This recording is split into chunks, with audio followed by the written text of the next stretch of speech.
the overwhelming majority of startups totally fail. Not because they were taking too much risk, but actually because when they finally built the technology, when it finally worked, nobody wanted to buy the product.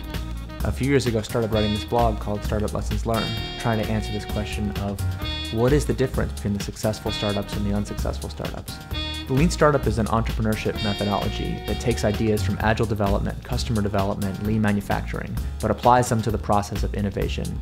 A number of the practices of the Lean Startup: continuous deployment, where we can put code into production up to 50 times per day, with rapid split testing, incorporating A/B hypothesis testing directly into product development, this concept of the minimum viable product, actually launching at the smallest version of a product we can to start the process of learning. Those techniques only make sense in the context of entrepreneurship, that is, the attempt to create something new under conditions of extreme uncertainty.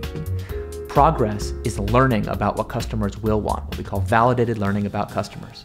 When we validate what we've learned, we have proof that we're not just crazy, that we are in fact on the right track, that our assumptions that underlie our business model make sense. That's the promise of the Lean Startup. On April 23rd in San Francisco, we'll have the first ever Startup Lessons Learned conference. Our goal is to have a conference by entrepreneurs for entrepreneurs. It is the best time in the history of the world, in my opinion, to be an entrepreneur. And yet, we don't yet have the principles of how to manage that pace of evolution, that pace of entrepreneurship. I think that's why the Lean Startup has had such a generous reception in so many places around the world.